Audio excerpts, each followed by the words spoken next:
नसीराबाद में IBA test pass उम्मीदवारनि पारां offer order न मिलण ख़िलाफ़ एहतजाजी मुज़ाहिरो कयो वियो आहे।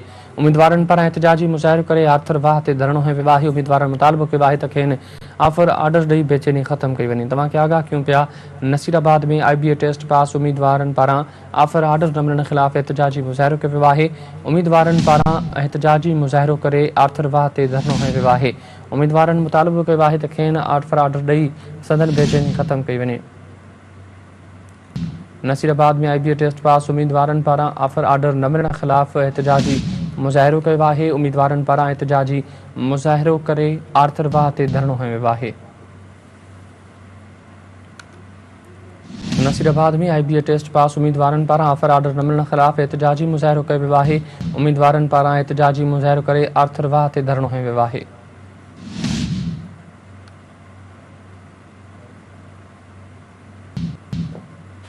तफ़सील मालूम कंदासीं। अला बख्श कुरैशी लाइन ते मौजूद आहे।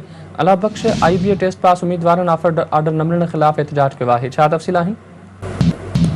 जी बिल्कुल, अॼु 17 ॾींहं नसीराबाद तालुके जा IBA टेस्ट पास उम्मीदवारनि जिन मेरिट टेस्ट पास कई 131 ॼणा, हुन में केतिरियूं नियाणियूं बि शामिल आहिनि।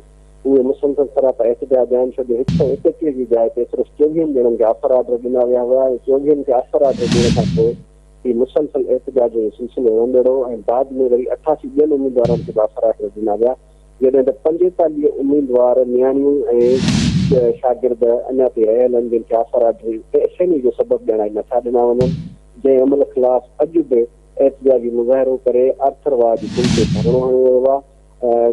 आबदा चन्ना, मेहरुन निसा, सहद आज़ाद मंगी ऐं पेटेलक जो अॻवान अब्दुल वहाब द्रोही, शहरी ताज अॻवान इनायत चुनियो ऐं ॿियनि हिन एहतजाज में शिरकत कई आहे। हिननि जो मुतालबो आहे त एसएमई जो बेसबबु हिकिड़ो पूरो जवाबु ॼणाए थो वञे, जॾहिं त असांजे तालुके में 200 जे लॻभॻि हिन वक़्तु बि प्राइमरी उस्ताद जी जायूं मौजूदु आहिनि।